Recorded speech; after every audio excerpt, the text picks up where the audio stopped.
New drama for a new year on BBC1. Ian McShane returns in a brand new series of Lovejoy. I dream that you traded this in for something with a seat and a heater. Yeah, well, as soon as I pull a big score, I'm going to get a Harley. Well, in the meantime, get a cushion. Jim Bergerac is back on the case. Tell your friend to mind his own business. Good. Good. Very good. Means you touched a nerve. And Jimmy Nail is Spender. This is not a good start, Spender. If I'm under wraps, I don't want the local plods to know who I am, okay? Never mind the local village. New drama for a new year on BBC1. I got on the plane, they took the steps away and the plane fell over. Sit-down comedy with Jasper Carrott in half an hour. And now on BBC1, the 9 o'clock news with Michael Burke. The government calls up hundreds of reservists to send to the Gulf. It's the biggest compulsory call-up since Suez. And baby Christie dies after his heart transplant fails.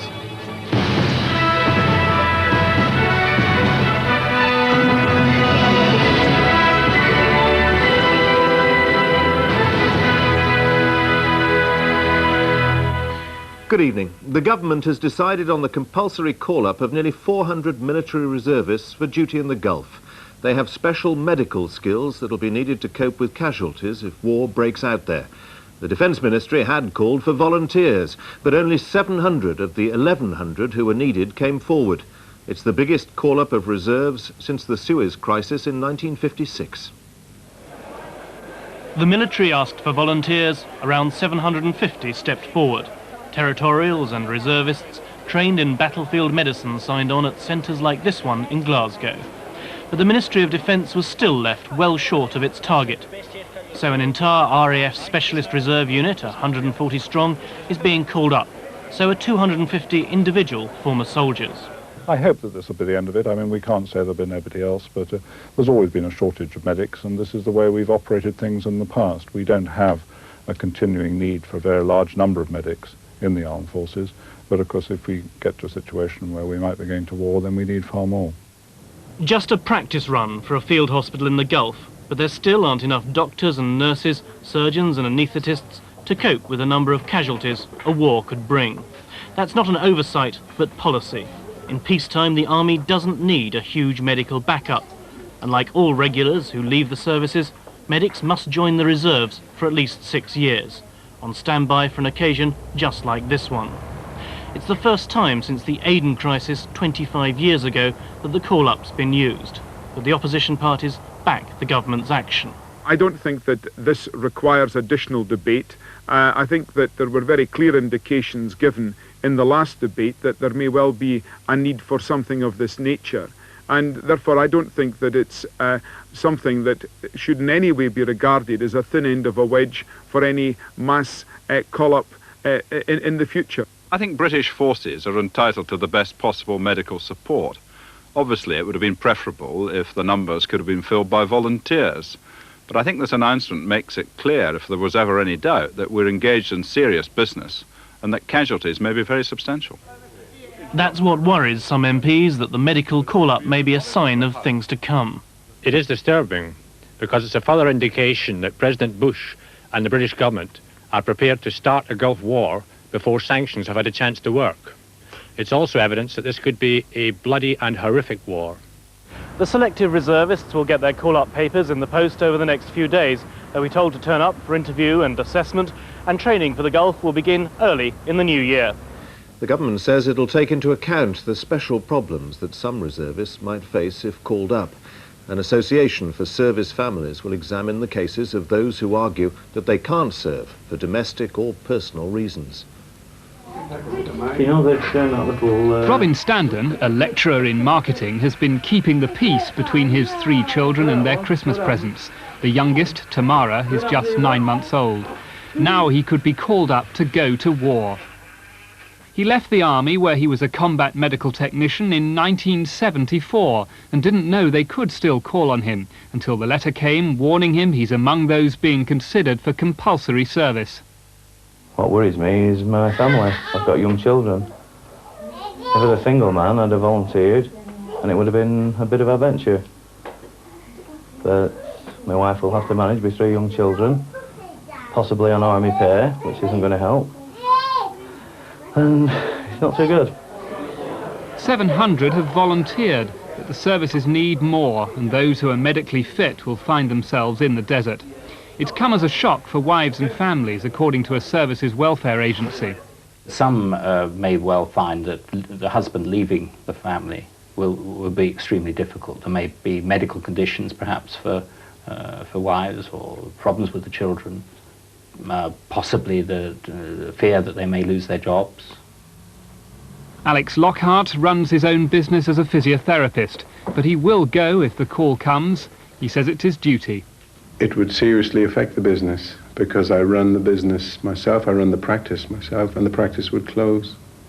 If the call-up papers arrive, will you go or will you appeal? Oh, there's no question of appealing. I would go, certainly. With less than 3 weeks now before the United Nations deadline, those on the compulsory call-up list will soon be picking up their kit for the Gulf. British and Allied forces in the Gulf were put on alert today after Iraq fired a long-range Scud missile. Servicemen put on special protective clothing, but the missile landed on a test range inside Iraq. Our correspondent Martin Bell is with the British forces. A military base somewhere in Saudi Arabia, home for a heavy squadron of RAF Puma helicopters and well within range of Iraqi Scud missiles. That's address State 1, lads. It's a yellow alert, the third in 8 days because of an Iraqi missile launch. The men scramble for their NBC suits. That's nuclear, biological and chemical protection. Not yet their masks, though visiting aircrew from the Army Air Corps are already testing theirs, what they call their Darth Vader kit. We find that this is better for NBC use because it's much larger, and because it's designed to put on any type of head, you can put it on an NBC suit much more easily. All clear, dress state to 0. Scuds landed in Iraq. The Scuds have landed in Iraq. It was a test launch, but as the work went on, it was not a test alert. People reacted very quickly and were able to get under cover and were very aware of the situation, I think. The warning was lifted and operations continued across the desert for British forces who just come out of the missile alert. The RAF Pumas will be workhorses of the war if there is a war, lifting supplies and men in, taking casualties out of relatively forward areas, a sharing of dangers and duties. There is in the military a certain distinction between the men in the front line and those in the rear echelons, what one of the combat units here refers to dismissively as punties, people of no tactical importance. The helicopter crews in daily danger of gas attack and working closely with the infantry are certainly not rated as punties. Martin Bell, BBC News, in the Saudi desert. American troops in the Gulf are to be vaccinated against the effects of Iraqi biological weapons. The US Defense Department confirmed that it's producing vaccines against diseases such as anthrax and cholera. Tonight, the Ministry of Defense said that British troops will also be inoculated, and it announced that gas masks are to be supplied to British citizens in the Gulf. 17 more American ships left for the area today, carrying an extra 16,000 troops. In the winter gloom of the biggest naval base in the United States, the aircraft carriers Roosevelt and America and their supporting cruisers, destroyers, frigates and supply vessels set sail for the Gulf. These 17 warships with 180 combat aircraft plus 16,000 sailors and Marines represent the last major reinforcement of US sea power in the Gulf region before the January 15th deadline. And that means if there is a war, Saddam Hussein will face an extraordinary armada, 6 US Navy aircraft carrier battle groups. I am most confident.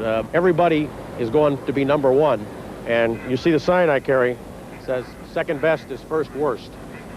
So there is no second best with these guys. Each one is front line. Each one is ready unto himself.